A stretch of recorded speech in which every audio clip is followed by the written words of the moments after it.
बिस्मिल्लाहिर्रहमानिर्रहीम। I am Mohammad Junaid, your physics teacher. आज का जो हमारा टॉपिक है वो है व्हाट इज फिजिक्स। फिजिक्स क्या है? इसका जो डिफिनेशन है वो सिंपल डिफिनेशन है। Physics is the natural science which deal with matter, energy and it's interaction. यानी इस दो चीजों के बारे में बताता है। मैटर के बारे में, what is matter, energy, what is energy and it's interaction. तो सबसे पहले मैटर क्या है? मैटर हर वो चीज जो कि हमें नजर आता है या नहीं आता, सब मैटर है। हमारे पास कोई बाल है, ये मैटर है। कोई कार है, ये मैटर है। वाटर है, मिल्क है, ये मैटर है। तो क्या मतलब हुआ? जो हमें नजर आता है या तो सॉलिड होगा, या लिक्विड होगा, या गैस होगा, तो सारे मैटर है। तो क्या मतलब हुआ? हमारे अराउंड जो चीजें हमें नजर आता है, जो नहीं आता, वो क्या है? मैटर है। गैस हमें नजर नहीं आता, लेकिन वो मैटर है। ये मार्कर मैटर है, ये मोबाइल मैटर है, आप मैटर हो, मैं मैटर। फिर गैस किस तरह मैटर है, वो तो हमें नजर नहीं आता। तो मैटर की दो प्रॉपर्टीज है। क्या क्या? फर्स्ट, फिर उसका मास। Second, volume. मास किसी का हो, किसी का वॉल्यूम हो, वो मैटर है। अब आप खुद अंदाजा लगाए कि हमारे पास बाल है जिसका मास है, फिर हम तोलते हैं तो इसका कोई मास है, उसने ये जगह, ये स्पेस, ये वॉल्यूम इसका इतना है। ये कार है, इसका मास भी हुआ इतना, जगह इसने घेरा है, मतलब इसका वॉल्यूम इतना है। वाटर का है, गैस का भी है। आप जब सिलेंडर को भरते हो तो आप कहते थे उसमें 2 किलो गैस डालो, तो 2 किलो क्या है? उसका मास है। वॉल्यूम, अगर एक सिलेंडर है और उसमें 10 kg गैस आता है, तो क्या उसमें आप 11 kg 12 kg भर सकते हो? नहीं, क्योंकि उसका जो वॉल्यूम है वो सिलेंडर का, इसमें जितना गैस आता है वो हमारे पास है, उसका वॉल्यूम। यानी उस गैस ने वॉल्यूम घेरा है, स्पेस घेरा है, यानी उस गैस का वॉल्यूम है और उसका मास भी है, यानी गैस भी मैटर है। ये तो हो गई मैटर। एनर्जी, एनर्जी हम तो इसमें एनर्जी के बारे में भी स्टडी करते हैं। अब एनर्जी क्या है? कोई बॉडी है, कोई पार्टिकल है, और उसमें काम करने की सलाहियत हो, अगर वो कोई काम कर सकता हो, उसके पास कोई एबिलिटी हो, तो एनर्जी है। अगर वो काम नहीं कर सकता, उसमें एनर्जी नहीं है। मतलब हमारे पास कोई कार है जो कि इस साइड मूव कर रहा है, तो इसके पास तो एनर्जी होगी क्योंकि काम कर रहा है। कौन सी एनर्जी है? तो हमारे पास है काइनेटिक एनर्जी। हमारे पास एक बॉल है, जो कि हम, कोई स्टोन है, कोई बॉल है, जो कि हम ऊपर लेके जाते हैं और फिर यहाँ पर छोड़ते हैं, तो यहाँ पर उसके पास एनर्जी होगी। कौन सी? Potential energy. क्यों? क्योंकि यहाँ इसके पास एनर्जी स्टोर हो गई। फिर ये जब नीचे आता है तो ये हमें हर्ट करेगा, कोई काम कर लेगा। तो मतलब पोटेंशियल एनर्जी में भी काम करने की सलाहियत है, काइनेटिक एनर्जी में भी काम करने की सलाहियत है। ये दोनों क्या है? हमारे पास एनर्जी है। तो energy, the ability to do work is called energy. तो मतलब ये कि फिजिक्स में हम मैटर के बारे में स्टडी करते हैं, एनर्जी के बारे में स्टडी करते हैं। मैटर क्या है? हमारे पास सॉलिड, लिक्विड, गैस, ये तीनों हमारे पास क्या है? मैटर है। बाल है, कार है, वाटर है, मिल्क है, ये सब हमारे पास मैटर है, क्योंकि इन सब का मास है और इन सब का वॉल्यूम है। तो जिसका कोई मास हो और वॉल्यूम हो, हमारे पास मैटर है। एनर्जी तो हमने पढ़ लिया। अब इंटरेक्शन का क्या मतलब है? असल चीज यही है कि मैटर और एनर्जी का इंटरेक्शन का क्या मतलब है। इंटरेक्शन का मतलब ये है कि हमारे पास ये एनर्जी है और ये हमारे पास मास है। इंटरेक्शन का मतलब ये कि आया एनर्जी और मास एक दूसरे पे डिपेंडेंट है और इंडिपेंडेंट है, एक दूसरे पे इंहिसार करते या नहीं करते। यानी एनर्जी का क्या रिलेशन है मास के साथ और मास का क्या रिलेशन है एनर्जी के साथ, ये भी हम स्टडी करते हैं। अब क्यों स्टडी करते हैं? क्योंकि हमारे पास जब हम देखें तो हमारे पास हर जगह मैटर है, किसी जगह पे एनर्जी है, तो हमें कभी मैटर की जरूरत पड़ती है, कभी एनर्जी की। अब हमें जब एनर्जी की जरूरत पड़े और हमारे पास एनर्जी ना हो, मैटर हो, तो हम मैटर से एनर्जी पूरा कर सकते हैं, यानी मैटर से अपने काम चला सकते हैं, उनसे एनर्जी हासिल कर सकते हैं। इसी तरह हमारे पास अगर कहीं पे एनर्जी है और हमें मैटर यानी पार्टिकल, किसी बॉडी की जरूरत है, तो हमें फिर एनर्जी से पार्टिकल को बना सकते हैं। इस तरह हमारे पास एक इक्वेशन है। अब इक्वेशन यही है, E is equal to M C square, ये आइंस्टाइन फेमस इक्वेशन है। अब ये इक्वेशन सिंपल है, लेकिन ये हमें कुछ बताता है। क्या बताता है? ये हमें बताता है एनर्जी और मास का क्या रिलेशन। सी स्क्वायर कांस्टेंट है, इसका सिर्फ इसके साथ मल्टीप्लाई कोई काम नहीं है। तो क्या मतलब हुआ, हमारे पास एक बॉडी है, लेट्स सपोज ये एक बॉल है और इसका मास है 10 kg। अब ये मास अगर हम यहाँ पुट करते हैं तो ये सी स्क्वायर के साथ मल्टीप्लाई होगा, तो फिर हमें क्या देगा, एनर्जी। क्या मतलब हुआ कि हम मास को एनर्जी में कन्वर्ट कर सकते हैं। यानी अगर मास 10 kg है तो उसमें कितना एनर्जी होगा, यानी अगर ये 10 kg मास टोटली एनर्जी में हम कन्वर्ट कर सके या इनसे एनर्जी हासिल कर सके, तो वो कितना एनर्जी हमें देगा। तो इसमें वैल्यू पुट कर लो, E is equal to mass 10 over C 3 into 10⁸ over 4 square, इसके साथ मल्टीप्लाई करो, ये हमारे पास एनर्जी जूल में देगा। यहाँ फिर ये मास नहीं है, ये एनर्जी की वैल्यू देगी। क्या मतलब हुआ कि हमें एनर्जी मिली किससे, मास से। अब इसके दो प्रैक्टिकल एग्जांपल है जो कि हम सेकंड ईयर में पढ़ते हैं। अब कौन से हैं? तो उसमें एक का नाम है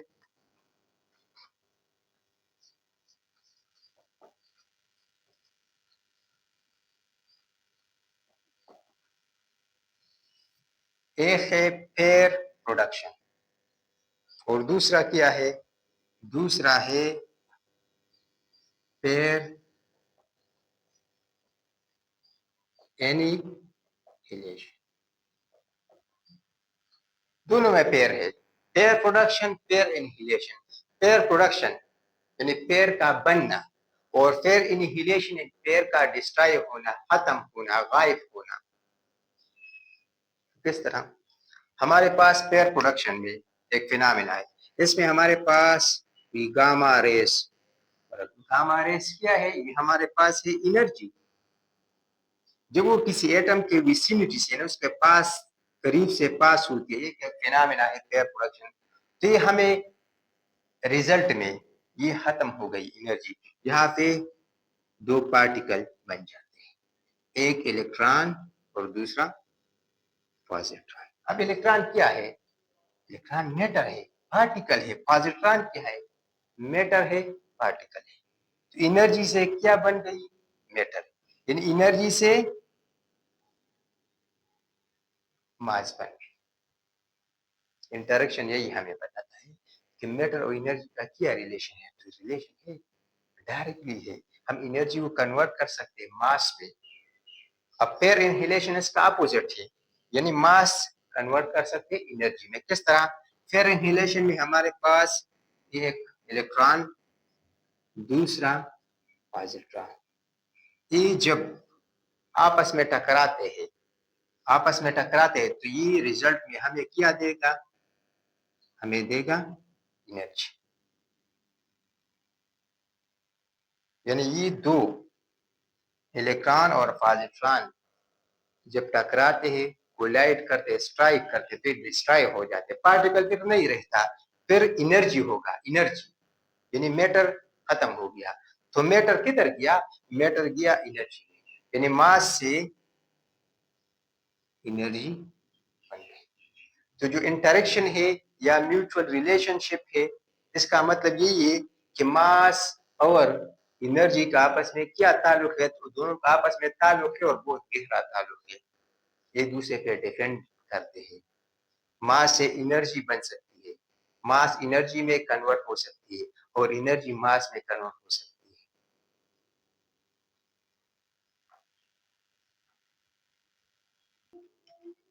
बिस्मिल्लाहिर्रहमानिर्रहीम। I am Mohammad Junaid, your physics teacher. आज का जो हमारा टॉपिक है वो है ब्रांचेस ऑफ फिजिक्स, यानी हम फिजिक्स की कितनी ब्रांचेस है उसको स्टडी करेंगे। ये जो नीचे लिखा हुआ है ये सारे फिजिक्स के ब्रांचेस हैं। अब क्वेश्चन यही है कि हम फिजिक्स के ब्रांचेस क्यों पढ़ते हैं और फिजिक्स के इतने ब्रांचेस क्यों है। तो अगर आप देखें तो हमारे पास पहले जब स्टार्ट में फिजिक्स के दो ब्रांचेस थे, एक था क्लासिकल फिजिक्स और दूसरा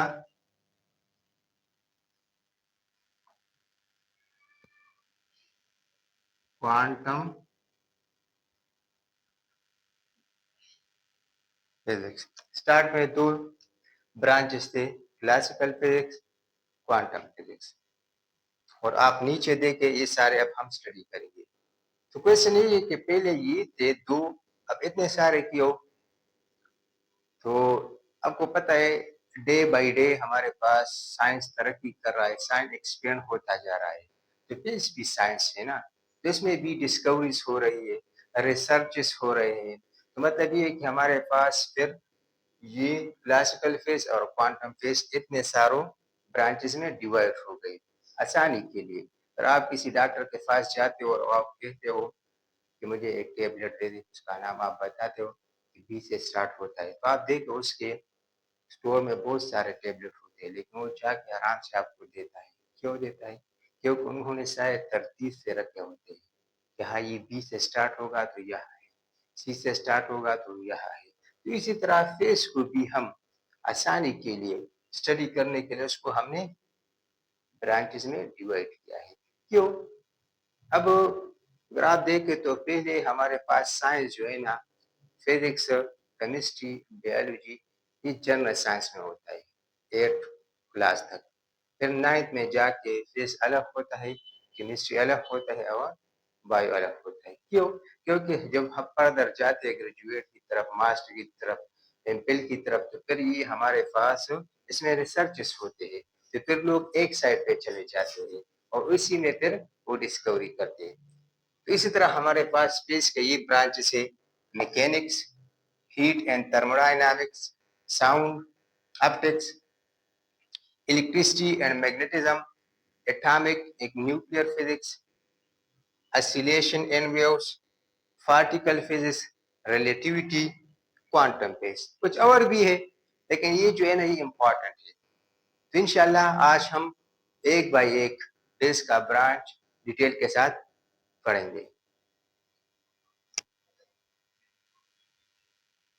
अब हम ब्रांचेस ऑफ फिजिक्स को डिटेल के साथ पढ़ते हैं। Mechanics, it is the branch of physics deal with motion of objects, causes and effects, and terms related to motion। क्या मतलब हुआ? मैकेनिक्स में हम स्टडी करेंगे मोशन, ऑब्जेक्ट्स का मोशन, उसके काजेस, उसके इफेक्ट्स, क्या जो टर्म्स है मोशन से, स्पीड है, वेलोसिटी है, एक्सेलरेशन है, काइनेटिक एनर्जी है, मोमेंटम है, डिस्प्लेसमेंट है, ये सारे टर्म्स हम मैकेनिक्स में स्टडी करेंगे। किस तरह? आइए देखते हैं। हमारे पास लेट्स सपोज ये कार है,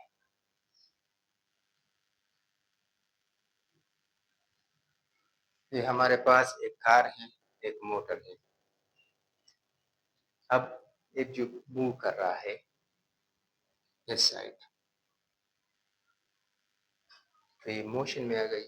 तो इसको हम स्टडी करते हैं मैकेनिक्स में। अब जब ये मूव कर रहा है तो इसके कुछ प्रॉपर्टीज, कुछ पैरामीटर्स, कुछ टर्म होंगे, जैसा कि डिस्टेंस होगा, डिस्प्लेसमेंट होगा, velocity, speed, acceleration, momentum, kinetic energy, मतलब ये सारे जो टर्म्स है इसको हम स्टडी करते मैकेनिक्स में, क्योंकि मोशन से रिलेटेड है। अब मोशन के काजेस क्या है, ये क्यों मूव कर रहा है, कैसे मूव कर रहा है, तो इस पे फोर्स लग रहा है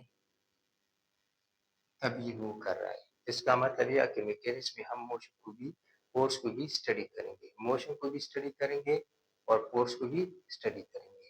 यानी मैकेनिक्स में हम मोशन, फोर्स और मोशन से जो रिलेटेड टर्म्स है उसको भी स्टडी करेंगे। किस तरह हमारे पास प्लेनेट है जो कि सन के अराउंड मूव कर रहे हैं, हमारे पास मून है जो कि अर्थ के अराउंड मूव कर रहा है, तो इसको हम स्टडी करेंगे मैकेनिक्स में। आप मूव कर रहे हो, मैं मूव कर रहा हूँ, कोई गाड़ी है वो मूव कर रहा है, यानी मोशन, जिस बॉडी का भी मोशन हो रहा है उसको हम मैकेनिक्स में स्टडी करेंगे, क्योंकि मैकेनिक्स का मतलब है मोशन। तो मोशन जिसका भी हो उसको हम मैकेनिक्स में स्टडी करेंगे। दूसरा है हीट एंड थर्मोडायनामिक्स। हीट, गरमाइश, हीट से नहीं, थर्मोडायनामिक्स यानी हीट का मूव होना, हीट मोशन में है, इसका क्या मतलब हुआ, आइए समझते हैं। It is the branch of physics deal with heat, temperature, modes of heat, and conversion of heat into work and other form of energy। क्या मतलब हुआ कि हमारे पास हीट एंड थर्मोडायनामिक्स में सबसे पहले हम हीट को स्टडी करते हैं। व्हाट इज हीट, हीट क्या है, किस तरह जनरेट होता है, टेम्परेचर, टेम्परेचर क्या है, और हीट को हम अदर फॉर्म ऑफ एनर्जी में यानी वर्क में या दूसरे फॉर्म में किस तरह चेंज कर सकते हैं, हीट किस तरह प्रोड्यूस होता है, किस तरह एक जगह से दूसरी जगह ट्रांसफर होता है, यानी मूड ऑफ ट्रांसफर, इसको हम हीट एंड थर्मोडायनामिक्स में स्टडी करते हैं। किस तरह, आइए हमारे पास कोई बॉडी, सपोज कोई फ्लेम है, तो अब ये फ्लेम हीट प्रोड्यूस कर रहा है, तो किस तरह, किस फिनोमेना से हीट प्रोड्यूस कर रहा है। अब हीट प्रोड्यूस हुआ तो यहाँ से हम तक किस तरह ट्रांसफर हो रहा है, किस तरह पहुंच रहा है, मीडियम के थ्रू या without medium. Transfer of mood conduction के थ्रू, कन्वेक्शन के थ्रू या रेडिएशन के थ्रू, किस तरह पहुंच रहा है, और ये हीट यहाँ से यहाँ तक क्यों जाता है, कोई लिमिटेशन इस पे है या नहीं है, या मतलब ये कोई कंडीशन है, तो हाँ है कंडीशन है। अगर इस बॉडी का टेम्परेचर ज्यादा हो और इस बॉडी का टेम्परेचर कम हो तो हीट यहाँ से यहाँ तक जाएगा, क्योंकि हीट तब फ्लो होता है जब टेम्परेचर डिफरेंस हो।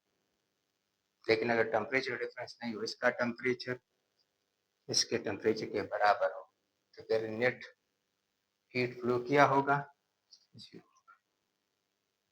तो इसलिए हम टेम्परेचर को इसमें स्टडी करते हैं, क्योंकि टेम्परेचर डिफरेंस हो तब हीट फ्लो होगा। अब ये हमारे पास हीट किस तरह वर्क में चेंज होता है और अदर फॉर्म ऑफ एनर्जी में, आपने देखा होगा हमारे पास हीट इंजन है।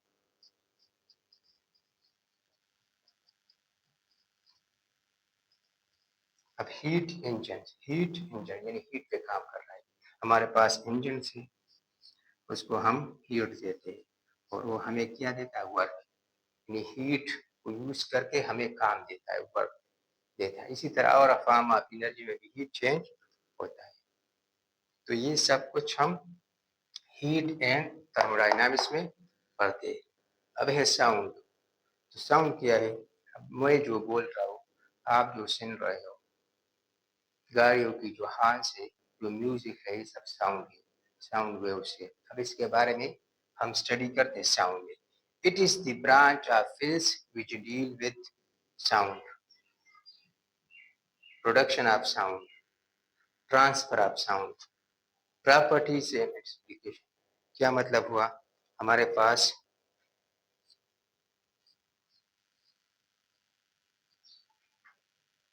ये कोई लाउड स्पीकर है, तो ये साउंड प्रोड्यूस कर रहा है।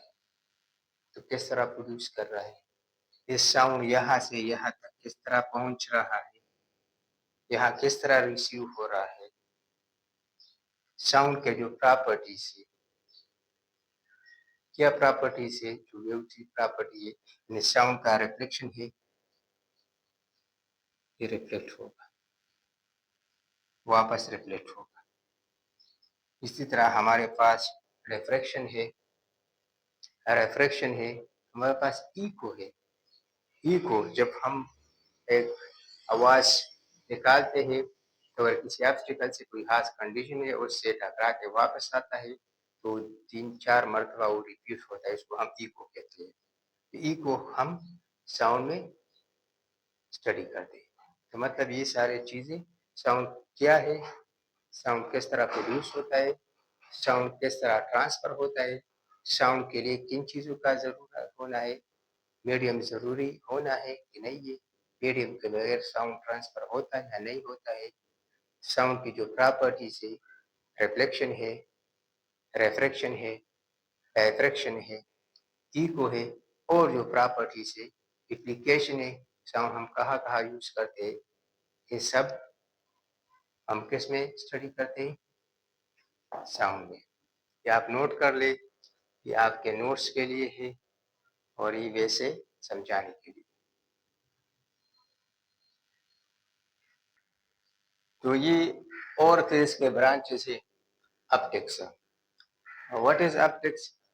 It is the branch of physics which deal with light, properties of light and optical instrument। यानी हमारे पास जो ऑप्टिक्स है ये लाइट से रिलेटेड है। इन लाइट के जो प्रॉपर्टीज है, लाइट किस तरह प्रोपिगेट होता है, लाइट रिफ्लेक्शन करता है नहीं करता, इंटरफेरेंस करता है नहीं करता, लाइट के जितने प्रॉपर्टीज है वो इसमें हम स्टडी करेंगे। और ऐसे इंस्ट्रूमेंट है या ऐसे डिवाइसेस है जो कि लाइट के प्रॉपर्टी यूज करके काम करते हैं, उसको भी हम ऑप्टिक्स में स्टडी करेंगे। क्या मतलब हुआ? हमारे पास लाइट, हमें पता है कि लाइट ऐसा वेव है, तो हम लाइट के वेव नेचर को स्टडी करते हैं। फिर ये वेव जब किसी ऑब्स्टिकल से टकराता है तो ये रिफ्लेक्ट होता है। हम रिफ्लेक्शन ऑफ लाइट को स्टडी करते हैं ऑप्टिक्स में। लाइट जब एक मीडियम से दूसरी मीडियम में जाता है तो ये अपना पाथ चेंज करता है, यानी रिफ्रैक्शन ऑफ लाइट हम स्टडी करते हैं, इस तरह डिफ्रैक्शन ऑफ लाइट को स्टडी करते हैं। फिर हमारे पास ऐसे डिवाइसेस है या इंस्ट्रूमेंट है जो कि लाइट के प्रिंसिपल को यूज करते हैं। जिस तरह ये कैमरा है, जिस तरह मेरी आंख है, इसमें लेंसेज लगे होते हैं, कैमरा में लेंस लगे होते हैं। तो लेंस, मिरर, माइक्रोस्कोप,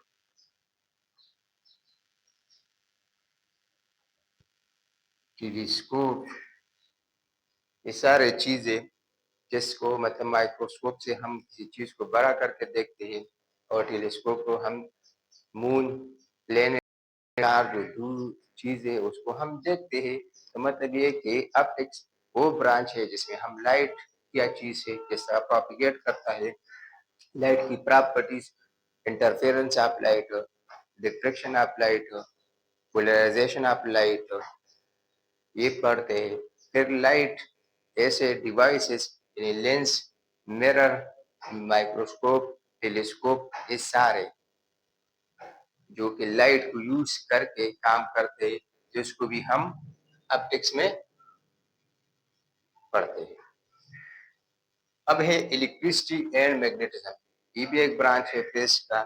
डिफिनेशन किया है, it is the branch of physics, ये भी ब्रांच है फिजिक्स का, which deal with static charges, charges जो स्टेटिक हो, जो कि मूव नहीं कर रहा हो, यानी रेस्ट में जो चार्जेस होते हैं, मूविंग चार्जेस यानी चार्ज मूव करता है, इलेक्ट्रॉन, प्रोटॉन, ये जो मूव करता है तो क्या करता है, and properties of charges and magnets, यानी इसमें हम चार्जेस के बारे में स्टडी करते हैं।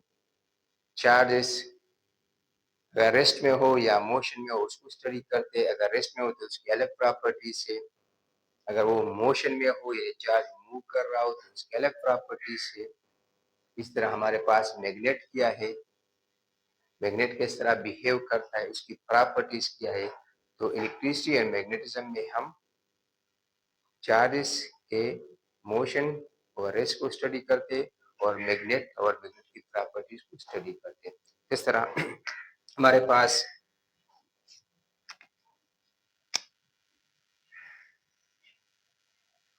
पास ये इलेक्ट्रॉन है, जब ये रेस्ट में होते हैं तो इसके साथ अलग प्रॉपर्टीज होती है, मतलब इसके साथ इलेक्ट्रिक फील्ड होता है। जब यही इलेक्ट्रॉन मूव कर रहा है तो इसके साथ इलेक्ट्रिक फील्ड भी होता है और मैग्नेटिक फील्ड भी होता है, इसको हम बी से डिनोट करते हैं। तो मतलब ये है कि फिर इसकी प्रॉपर्टी अलग होती है। अगर ये चार्ज मूव कर रहा है तो ये फिर हमारे पास क्या प्रोड्यूस करता है, इलेक्ट्रिक करंट, जिसको हम आई से डिनोट करते हैं। और इसके साथ ये मैग्नेटिक फील्ड भी प्रोड्यूस करता है। हमारे पास मैग्नेट कितने टाइप्स के हैं, उसके पोल कितने टाइप्स के हैं, हमारे पास चार्जेस कितने टाइप्स के हैं, उसके क्या क्या प्रॉपर्टीज है, तो ये सब हम इलेक्ट्रिसिटी एंड मैग्नेटिज्म में पढ़ते हैं। फिर ये है एटॉमिक एक न्यूक्लियर फिजिक्स, नाम से जाहिर है एटॉमिक एक न्यूक्लियर फिजिक्स, यानी जिसमें हम एटम के बारे में और न्यूक्लियर के बारे में यानी न्यूक्लियस के बारे में स्टडी करते हैं। It is the branch of physics which deal with atom, properties of atom, nucleus, properties of nucleus and its particle। क्या मतलब हुआ, ये फिजिक्स का वो ब्रांच है जिसमें हम एटम के बारे में स्टडी करते हैं, एटम के प्रॉपर्टीज के बारे में स्टडी करते हैं, न्यूक्लियस के बारे में स्टडी करते हैं और न्यूक्लियस के जो प्रॉपर्टीज है उसके बारे में स्टडी करते हैं। मतलब ये कि हमारे पास एटम क्या है, व्हाट इज एटम। हमें पता है कि एटम हमारे पास उसके एक न्यूक्लियस होता है, इसमें प्रोटॉन और न्यूट्रॉन होते हैं, उसके अराउंड हमारे पास इलेक्ट्रॉन रिवॉल्व कर रहा है, तो हमारे पास एटम है। अब एटम में कौन कौन से पार्टिकल है, उसमें कौन कौन से शेल है, तो उसमें हमारे पास इलेक्ट्रॉन, प्रोटॉन और न्यूट्रॉन है। उसके फिर प्रॉपर्टीज, इलेक्ट्रॉन के साथ कौन सी प्रॉपर्टी एसोसिएटेड है, प्रोटॉन के साथ कौन सी है और न्यूट्रॉन के साथ कौन सी प्रॉपर्टी एसोसिएटेड है। फिर हमारे पास न्यूक्लियस, ये जो न्यूक्लियस है यानी इसका भी हम स्टडी करते हैं। अंदर जाके न्यूक्लियस में प्रोटॉन है और इलेक्ट्रॉन है, तो उसकी क्या क्या प्रॉपर्टीज है, किस तरह ये बिहेव करता है, रिएक्शन में किस तरह इन्वॉल्व होता है, तो ये हम फिर न्यूक्लियस में यानी न्यूक्लियर फेज में स्टडी कर। मतलब ये कि हमारे पास एटॉमिक और न्यूक्लियर फेज कंबाइन है, इसको हम एटम भी स्टडी करते हैं as a whole total atom, और फिर उसका न्यूक्लियस भी स्टडी करते हैं, इसमें कौन कौन सी पार्टिकल है और इसकी प्रॉपर्टीज क्या है।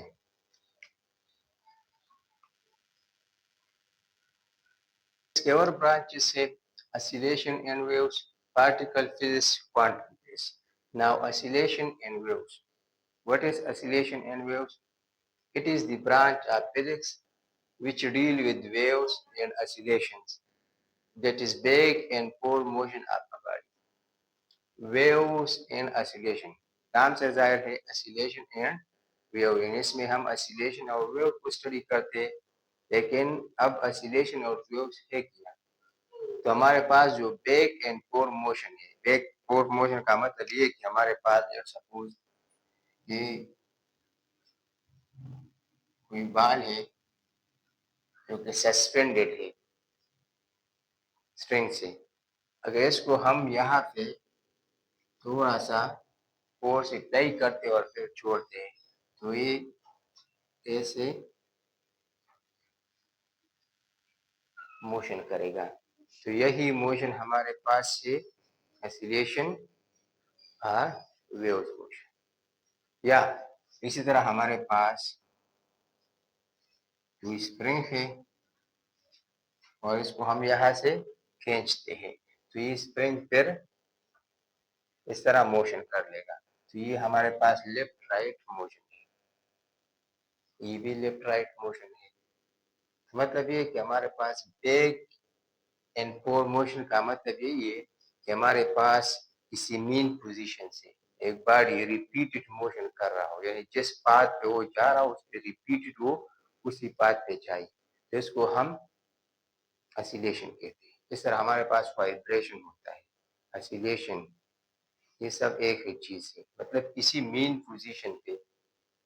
पोजीशन से आगे पीछे, ऊपर नीचे, लेफ्ट राइट या ट्रू एंड फ्रो मोशन, इसको हम वेव्स ऑसिलेशन में स्टडी करते हैं। जितने हमारे पास वाइब्रेटरी मोशन है, ऑसिलेटरी मोशन है, जो कि एक फिक्स पॉइंट के अराउंड मूव कर रहा है, ऊपर नीचे, लेफ्ट राइट या ट्रू एंड फ्रो मोशन, तो उसको हम फेज के इस ब्रांच में स्टडी करते हैं। दूसरा है particle physics. It is the branch of physics which deal with elementary and subatomic particles like electron, proton, neutron, leptons.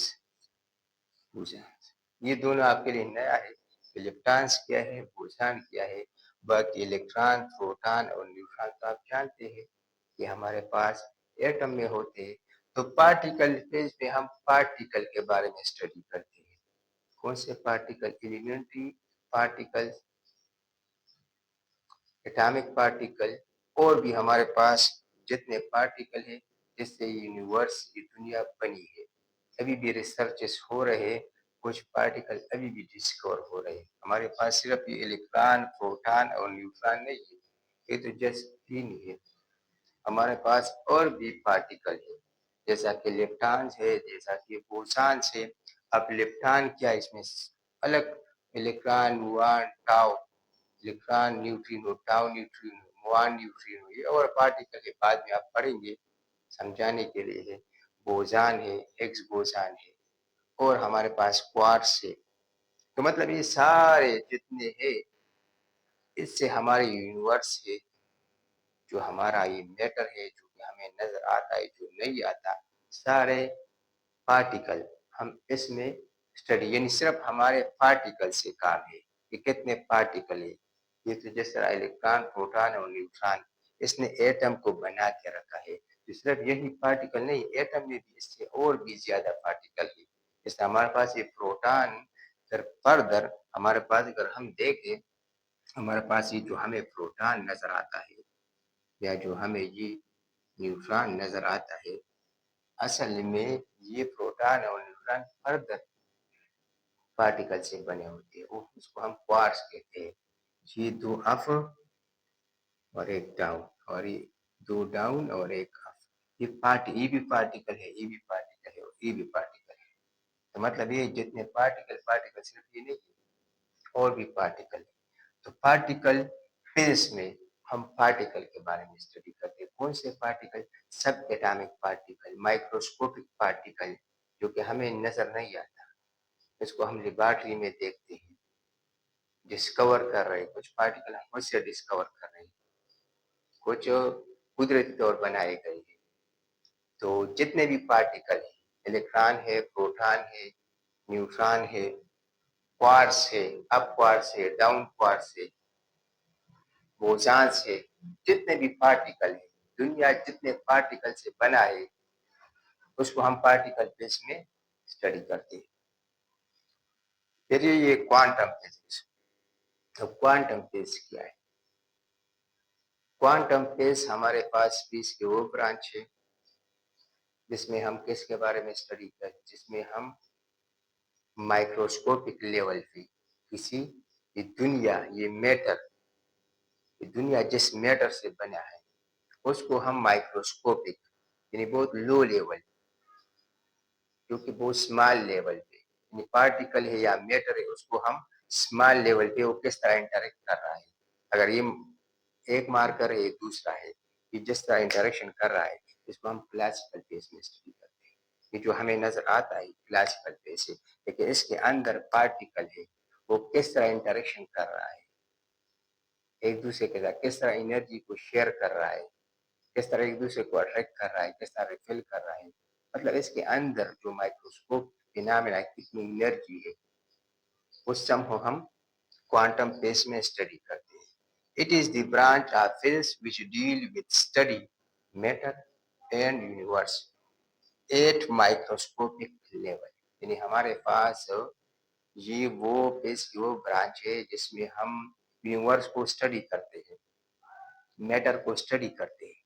लेकिन अगर आपने देखा होगा तो हमने क्लासिकल फेज में कहा था कि प्लेनेट किस तरह रिवॉल्व कर रहा है, मून किस तरह रिवॉल्व कर रही है, हम किस तरह मूव कर रहे हैं, कार किस तरह मूव कर रहा है। तो हमने कहा था कि वो हमारे पास था क्लासिकल फेज में, यानी मैक्रो पार्टिकल जो कि बड़े बड़े पार्टिकल है या उसके साथ एसोसिएटेड जो टर्म्स है, जो फिनोमेना है, उसको हम क्लासिकल फेज में पढ़ते हैं।